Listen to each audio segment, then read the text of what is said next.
bate-papo. Guga, bem-vindo mais uma vez, ótima terça-feira para você. Bom dia, Isa, bom dia, Felipe, bom dia, pessoal. Uma ótima terça para todos nós. Guga, a gente tá sempre de olho aqui nessas movimentações do mercado e no comecinho dessa terça-feira a gente vê que os mercados eles estão também um pouquinho mais animados, né? Um pouquinho aí numa perspectiva de elevação. E não é de hoje, né? A gente viu ontem, né, todo esse otimismo, a gente viu ontem a Bolsa fechando no patamar positivo, depois daquela visão de que nos Estados Unidos talvez não haja aquele aperto monetário muito mais forte, né, que daria aquela segurada na economia. Parece que os mercados estão um pouco mais apetitosos ao risco. A minha pergunta para você é a seguinte: a gente fala um dia que o mercado está com cautela, com aversão ao risco, no outro dia o mercado já começa a ficar um pouco mais apetitoso ao risco. Esses movimentos, né, que você falou, não vamos casar com algumas empresas, não vamos casar com as posições, esses movimentos pontuais são aquilo que vai determinar ali o sucesso, digamos assim, dos investidores, ou de repente trazer essas oportunidades, Guga? Vamos lá. Primeiro, Felipe, o meu entendimento de alta, principalmente no dia de ontem, ele é meio diferente, né? Se a gente for ver, o mercado ele abre com força, com um gap de alta, e ao longo do dia a gente tem um processo de venda. Tá? Então, mesmo que tenha terminado o dia no positivo, a gente no início do dia estava subindo quase 2%, termina o dia com 0,38%. Então isso mostra, na verdade, um movimento de queda no movimento intradiário. Mas mesmo assim, mesmo com esse movimento de queda, a gente chegou ali muito próximo do patamar que a gente vinha projetando, dos 96.500, aqui no Morning News. Mas mesmo com esse cenário de queda, o que eu sinto é que a gente está se convencendo que o cenário está pior, porém o mercado não tem feito com muita velocidade novas mínimas, né? A gente está ainda aí muito próximo da região dos 100 mil pontos, o que deixa aquela esperança de que a gente possa ter um movimento, uma entrada aí de investidores tomando risco e indo para cima. Uma das coisas que me chama a atenção é que o mercado está criando uma narrativa de ânimo. Se por um acaso a gente tiver uma alta de 75 pontos na próxima reunião. Cara, até uma semana antes, né, até a semana que foi tomada a decisão do Fed semana passada, se falava de alta de 0,5, e aí ao longo da semana falou 0,75.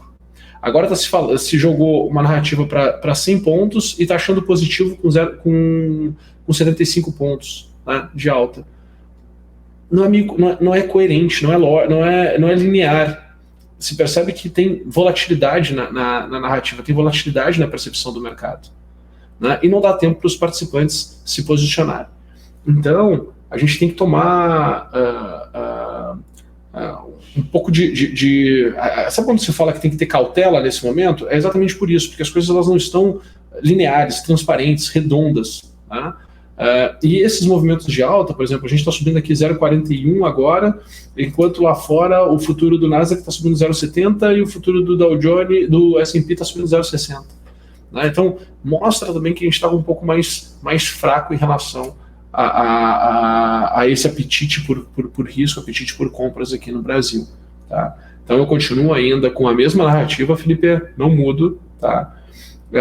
Obviamente, né, nesses patamares, quando o investidor está olhando o horizonte para carregar um ativo por 5 anos, que todas as vezes que me falam isso, eu pergunto assim, poxa, beleza, vamos voltar 5 anos atrás. Tá? Como é que tu estava pensando lá em 2017? Imagina que você montou uma posição em 2017 e está carregando até hoje. Você está satisfeito ou não está satisfeito? Porque a mesma narrativa dos 5 anos se usou lá em 2017. Né? A mesma narrativa dos 5 anos se usou em 2016 para 2021, se usou em 2015 para 2020, se usou em 2014 para 2019. Então tem que olhar, né, a história também para ver que esse pensamento, né, não é tão linear assim. Em algum momento no tempo você vai de fato precisar do dinheiro. Tá? Então, tem que tomar um pouquinho de cuidado. Os resultados, sim, ao meu ver, eles acontecem pontualmente. Tá? O problema é que as pessoas utilizam de alavancagem financeira no curto prazo para poder maximizar ainda mais os seus ganhos. Aí que mora o risco, aí que mora o perigo. Tá? Mas as oportunidades, elas são pontuais. São janelas, são momentos. Tá? E até mesmo o Warren Buffett, existe um vídeo, né, onde mostra a mudança do portfólio dele ao longo dos anos. Mesmo que seja uma posição de longo prazo, o percentual que é da posição que ele tem numa determinada empresa, né, ela aumenta e diminui absurdamente. Né? Troca de posições, troca de ativos. Né? Então, tem que olhar com um pouco mais de profundidade na hora que for olhar, né, para essa narrativa de que no longo prazo as coisas todas elas vão se resolver naturalmente. Ô Guga, a gente viu a movimentação ontem, né, de Magalu por conta daquele vídeo da dona, né, dizendo ali que estava liberando crédito pré-aprovado, deu uma alta ali bem significativa para o papel, mas a gente viu ali uma baixa forte nos últimos meses no setor de varejo. Como é que você analisa esse movimento e a perspectiva para o setor? Bom, deixa eu compartilhar aqui a minha tela. Acho que fica mais fácil a gente olhando o gráfico para estudar a própria variação do preço de Magazine Luiza. Tá? Então, eu vou entrar nas ações de Magazine Luiza com uma visão aqui mais afastada, né? Uma visão aqui mais de médio e longo prazo. O que nós vimos? Né? Eu estou aqui com um gráfico diário, cada atualização aqui tem um dia de duração, e a gente vai vendo aqui, eu estou pegando aqui desde 2016, todo o processo que a gente teve de alta aqui de Magazine Luiza, que ela ficou famosa, todo mundo falava qual é a próxima Magazine Luiza, qual é a próxima Magazine Luiza, qual é a próxima Magazine Luiza, e teve uma alta aqui, muito considerável. Tá? Essa alta ela foi muito expressiva. E isso encantou o mercado. Isso, de certa forma, deixou o mercado também fragilizado, imaginando que as coisas nunca mais iriam inverter. Tá? E, de fato, inverteu. Quando a gente pega aqui esse último movimento que nós tivemos do mercado, que foi ali o período do dia 17 de março, que foi ali próximo das mínimas, né, que nós tivemos ali depois do coronavírus. Tá? Até ali o dia 6 de novembro de 2020, que foi o último rally de alta que nós tivemos, tá? E foi o último grande movimento que nós tivemos de alta. Quando a gente usa esse movimento, né, o perfil desses participantes, a gente projeta um movimento de baixa, um movimento inverso, tá? O que se tinha aqui, Isa? Tá? O que se tinha? Olha, se tinha aqui alguns cenários, tá? O primeiro cenário que se tinha era, e a gente consegue perceber esse primeiro cenário, é entendendo qual é a amplitude do primeiro movimento de correção. Tá? E esse primeiro movimento de correção tem que ser pelo menos de 25%. Tá? Então, esse período aqui, ó, que está marcado, deixa eu botar aqui com uma caixinha que fica mais fácil. Ó.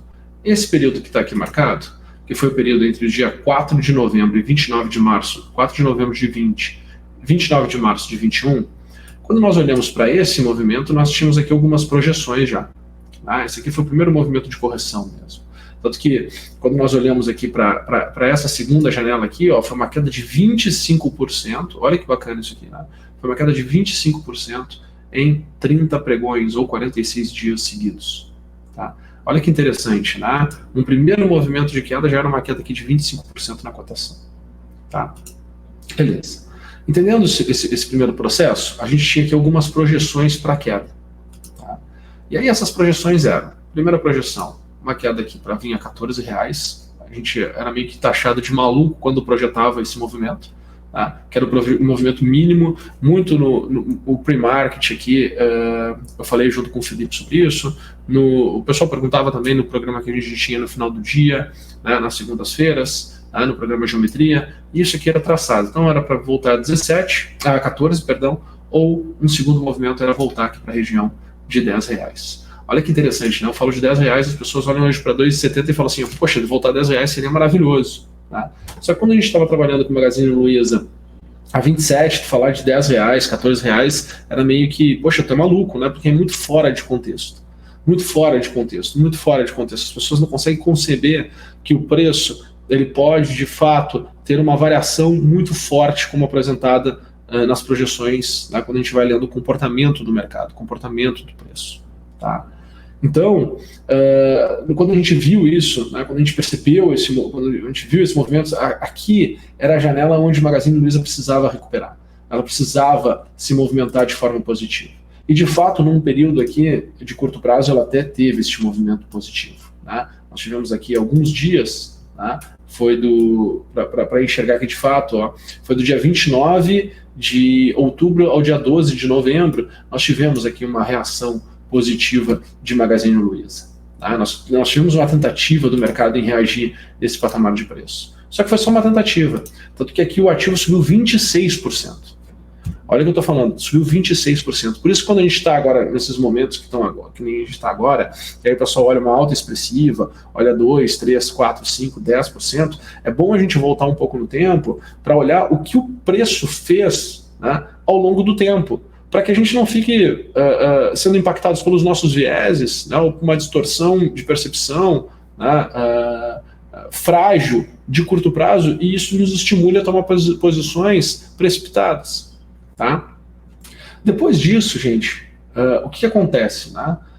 Por essa configuração aqui de uma queda de 25%, só tinha os níveis que se podia esperar, eram esses aqui, ó. Ou que Magazine Luiza viria para R$3, que é onde, né, nós perdemos, estamos trabalhando aqui muito próximos de R$3, apesar que R$3,10 é 10% acima do preço que está agora, né, porque agora os preços, as oscilações, elas vão ser grandes na Magazine Luiza. Tá? E a ideia era que pudesse se estabilizar, né, o comportamento do preço, né, para parar essa queda entre os R$3 e R$1,80, senão é 80 centavos. Né, continua num processo de expansão. É interessante que as pessoas começam só a falar e criticar muito forte a Magazine Luiza quando ela chegou de fato nos R$3. Né? Durante todo esse processo aqui, era uma expectativa de que poderia voltar. Quando ela chega nos R$3, as pessoas atiram a toalha, né? Elas começam a criticar, começam a ficar, se sentir traídas, né? É como se o mercado ele mudasse de fato a sua percepção em relação a o que é bom e o que é ruim, né? Porque tu fica naquela expectativa de que aquilo que tu entende que é bom vai se tornar bom novamente, ou vai melhorar, tu fica com aquela expectativa positiva, até um determinado patamar. Existe um patamar, né, de oscilação, um patamar de mudança de preço, que quando o ativo atinge esse patamar, é como se mudasse o mindset em relação àquele ativo. Então, aquilo que era a queridinha do mercado se tornou, né, o bicho-papão por parte dos investidores, exatamente por causa do nível que se chegou. Né, e eu escrevo sobre isso, né, eu tenho a minha metodologia, a minha forma de olhar, a minha abordagem de olhar o mercado, e eu dou um nome para esse comportamento aqui, para uma estrutura de expansão, né, que ela expande a percepção, né, da tendência dominante. Então, a tendência dominante é uma tendência de queda, é uma tendência de baixa, né, então isso faz com que aquela grande massa que tinha uma expectativa de que as coisas pudessem mudar, né, para cima novamente, essa grande massa tira a toalha. Então desiste. Então, quando tu desiste de fato, né, de algo, né, o que tu tende a fazer? Criticar. Né, que é em relacionamento, né? Tenta. Quando se separa, eu não quero nem saber mais daquela pessoa. Né? Mais ou menos algo parecido, né? Algo semelhante que a gente vê no comportamento das pessoas em relação também às suas posições. Né? Então, aqui trouxe muita dor para os investidores. Muita dor, muita frustração, muita sensação de traição, né? Porque tu tem uma posição que se desvaloriza da magnitude que ela vem desvalorizando, tem uma sensação de que tu aportou a tua confiança em algo e ela não contribuiu para ti.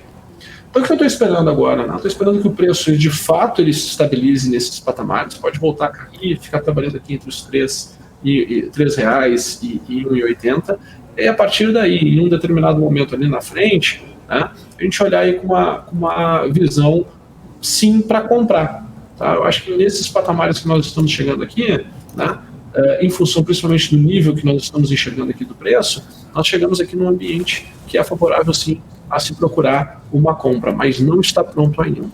Tá? Muito importante dizer que não está pronto ainda, o mercado está tentando fazer a primeira reação em relação a esse fundo, então está tentando reagir, e se conseguir de fato reagir, ele vai começar a perder né, força na tendência de baixa, e aí a gente vai ter aí uma janela oportuna de comprar, e vai ser muito fácil até mesmo imaginar em rentabilidades aí em torno de 100%, 200%, porque 100% seria voltar aqui para R$5, né?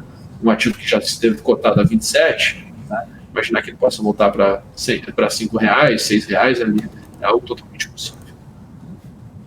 Maravilha. Guga, esse movimento aí é interessante porque tenho lido até algumas reportagens, algumas análises, o pessoal falando que o mercado como um todo já está até entrando naquele processo de capitulação, né, dos investidores, que é quando o pessoal abandona, no mínimo, pessimismo total e vai embora e esquece, né? Felipe, acho que isso ainda é artimanha da mente que gosta de estudar. Acho que as pessoas que... Por exemplo, vamos lá, a gente viveu de 2016 para 2020, né, um período muito forte de bull market. Em 2021 a gente fez ainda novas máximas históricas. Se a gente for imaginar, que a gente em 2016 tinha 500 mil CPFs, hoje a gente está aí, 5 milhões de CPFs. Então a grande massa de pessoas, ela entrou num período que era de bull market. Essas pessoas, elas se alimentaram, a informação que elas possuem disponível, né, de experiência, é de que, toda vez que o mercado cai, o mercado volta e volta muito rápido. Né, então tem janelas de oportunidade. Então não viveram, de fato, um período ruim, período onde o preço não consegue buscar novas máximas. Quem viveu ali de 2010 a 2016 vai entender melhor o que eu falei. Só que essas pessoas são muito poucas as que tem hoje no mercado que, de fato, viveram esse período. Tá? Vai ver, inclusive, toda essa massa de influenciadores, todas elas também eles surgiram nesse período de bull market. Porque 5 milhões de... Imagina, 4 milhões e meio de CPFs entrando, buscando informação, tá? Tendo alguém que está disposto a falar, que consegue ter uma boa dicção, uma boa comunicação, se torna, né, mestre dos magos do mercado. Tá? Mas mestre dos magos do mercado. E agora a gente está vivendo um outro período de aperto monetário, um período onde está se tirando dinheiro, um período onde o dinheiro ele não vai escalando em cima da bolsa. Ele está saindo da bolsa. Então, a resposta é diferente. Então, as pessoas elas querem que todo esse ciclo de baixa já tenha acontecido, porque elas precisam, né, se nutrir numa crença de que as coisas vão melhorar e vão melhorar muito rápido. Né? Então, assim, um período de capitulação, Felipe, eu vou repetir o que eu falei semana passada, a gente ainda nem viu o circuit break, a gente ainda não viu nada quebrar, a gente não viu ainda nada aterrorizante que traga, de fato, né, um medo maior ainda. Né? Acho que a gente viveu uma situação de medo maior, foi ali na invasão da Rússia para a Ucrânia, momento ali de sanções nos Estados Unidos, mas a resposta das bolsas era negativa ou era positiva? Era positiva, que era exatamente um período de negação. Então tu tinha um cenário, o mercado estava num período de negação. Eu me arrisco a dizer que a gente está num período de medo. Acho que a gente está para entrar num período de medo ali, de fato, né? Ou já estamos num período de medo.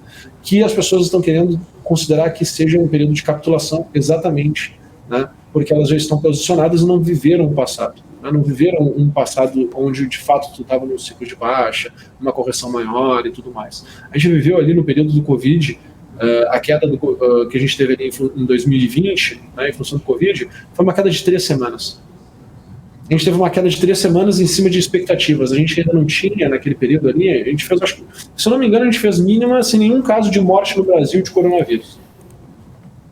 Então, a gente fez mínima da Bolsa sem nenhum caso de morte no Brasil de coronavírus. Olha como o mercado depois... aí mostra o exagero do mercado, porque depois o cenário ele piora, porém o preço não faz novas mínimas.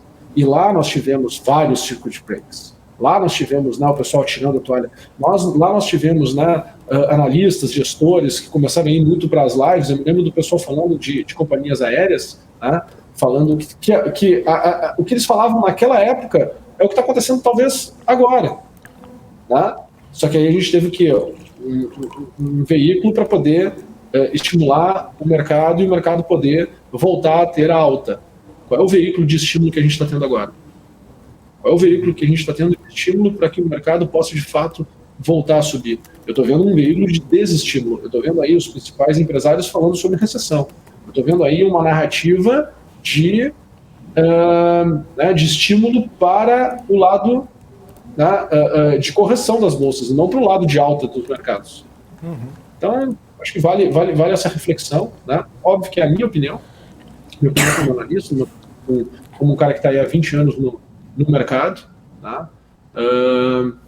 É só a minha opinião. E claro que vou medindo, vou monitorando, vou vendo qualquer sinal de melhora que a gente possa esperar, que o mercado possa subir, entrar de fato numa tendência de alta, vou tentar ser um dos primeiros a estimular a olharem dessa maneira. O que eu estimulo agora, que para mim é muito claro, né, que eu acho que é onde muita gente vai errar, é na questão de ficar posicionado, tá, por um longuíssimo prazo em renda fixa. Eu acho que aí o pessoal vai errar. Tá? Eu estou vendo aí um movimento muito forte, tá? De novo, rostinhos aí falando sobre renda fixa, renda fixa, renda fixa, renda fixa, renda fixa, renda fixa, porque as pessoas querem saber mais sobre a renda fixa, ok, tá? Mas eu acho que quem se posicionar e ficar por muito tempo vai deixar muito dinheiro na mesa e talvez a oportunidade da década que a gente vai ter depois para poder surfar um novo movimento de alta, e as pessoas vão estar com o seu capital comprometido, né, e preso em renda fixa. Então, vale só essa reflexão aí. Eu acho que o mercado vai errar muito forte a mão quando, nesse tipo de posição, pelo menos é o que eu tenho enxergado, que eu tenho visto, né, que eu tenho sentido. E até porque eu tenho que ficar medindo aonde o mercado está errando, em tese, né, onde eu acredito que o mercado esteja errando, e perceber se tem sinais, evidências que comprovem que a minha tese está certa para poder me posicionar na outra direção. Maravilha! Valeu, Guga! Boa terça para você, bons negócios, e já que não veio o Circuit Breaker, que não venha hoje, né? Um abraço, Guga, até amanhã. Valeu, um abraço, gente. Tchau, tchau.